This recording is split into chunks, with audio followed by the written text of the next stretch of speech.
Former Attorney General and former Senator from the great state of Missouri, John Ashcroft. Welcome to you, Mr. Attorney General. Thank you for joining us. Congressman, it is an utter delight to be with you and to thank you for your service. Delighted to be with you. General, the same to you. France gave us a Statue of Liberty and not a Statue of Democracy. To you, what is the significance of that? Well, a lot of folks think that they're the same, that democracy automatically means liberty. But our Constitution is what is it's an instrument that's designed to protect us from any overreach by democracy. Democracy is the way you make decisions, majority vote. Liberty is an outcome. It's a kind of decision that you can make, and hopefully a condition of society.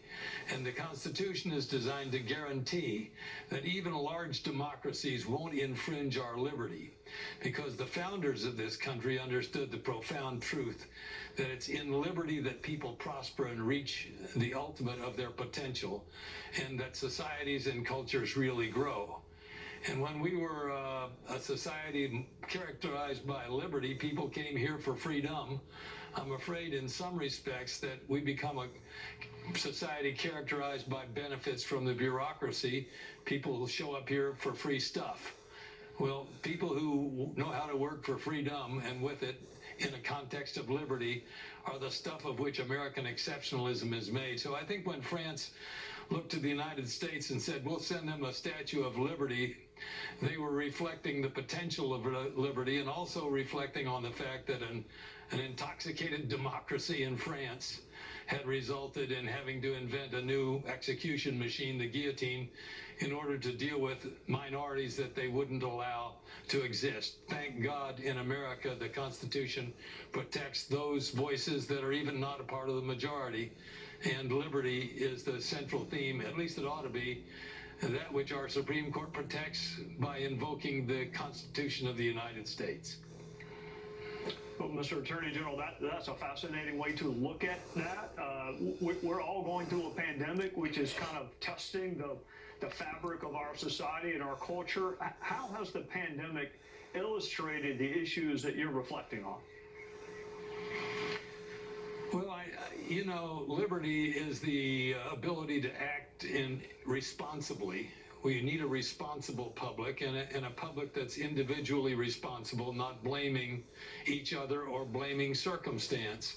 I think one of the worst things that can happen to a culture is that it's given a great excuse for non-performance, for failing to move forward.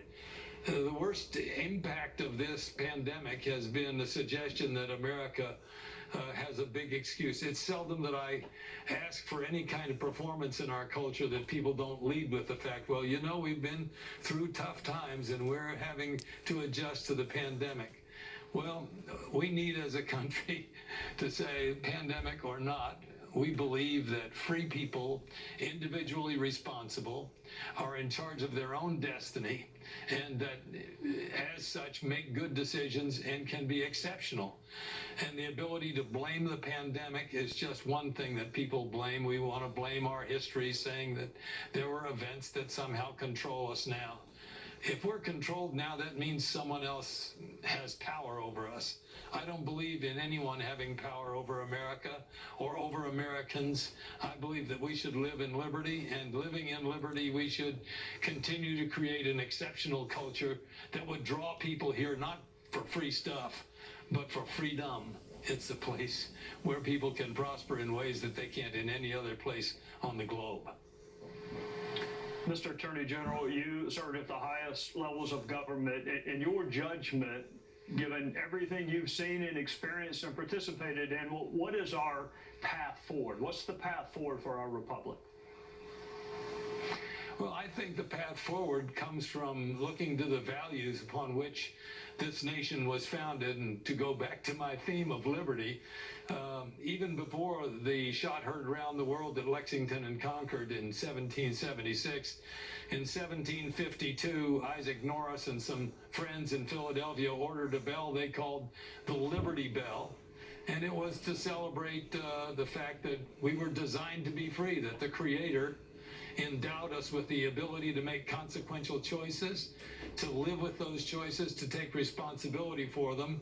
And learning that as a culture, it made America a special place where individuals not only had the right, the opportunity, but the responsibility to make good choices.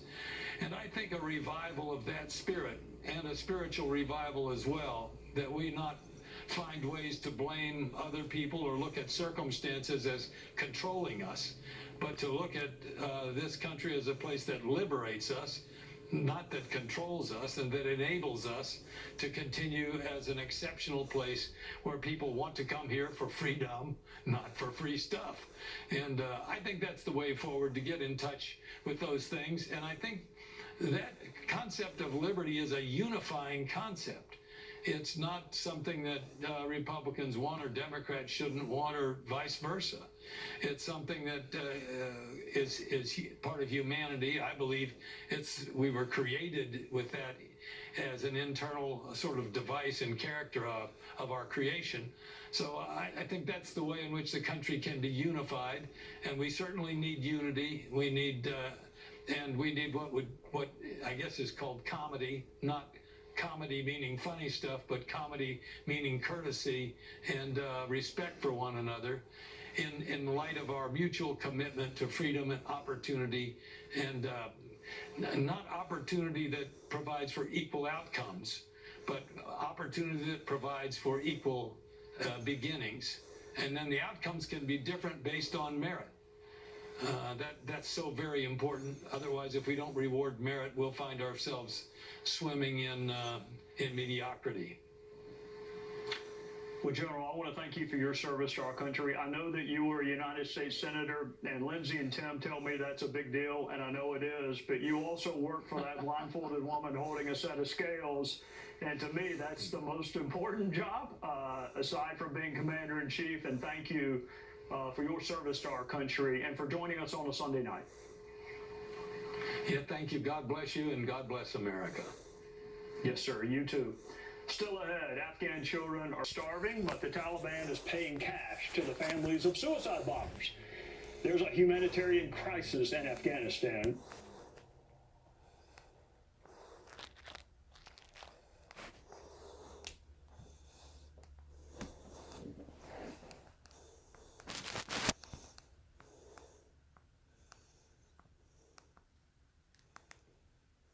School executions and amputations are back. Is this what the United States sacrificed?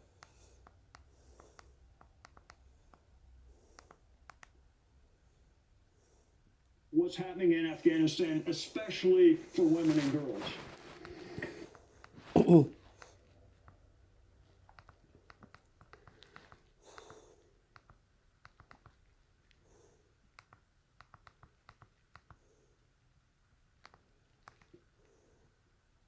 And Levin is up next.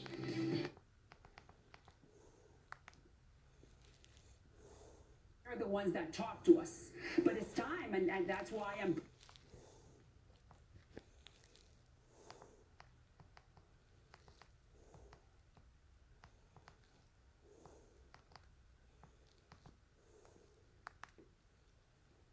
With his or her conservatism. To the media, just try to at least fake being fair. The way you frame